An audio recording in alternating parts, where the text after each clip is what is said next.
నెల్లూరు జిల్లాలోని ప్రముఖ పుణ్యక్షేత్రమైన పెంచలకోనలోని శ్రీ పెడిసిల నృసింహస్వామి వారి వార్షిక బ్రహ్మోత్సవాల్లో భాగంగా శనివారం రాత్రి బంగారు హనుమంత సేవ అత్యంత వైభవంగా జరిగింది.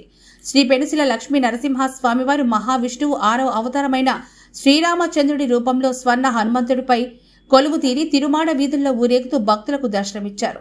ఈ సందర్భంగా కోన మాడ వీధులు గోవిందా పెంచలో అంటూ భక్తులు పరవశించిపోయారు. ఆలయ ప్రధాన అర్చకులు Sitaramaiah Swamy, DC Poreddy Srinivasula Reddy, festival committee chairman Tirupal Reddy, సభ్యులు సుగుణమ్మ భక్తులకు అవసరమైన ఏర్పాట్లు పరిశీలించారు.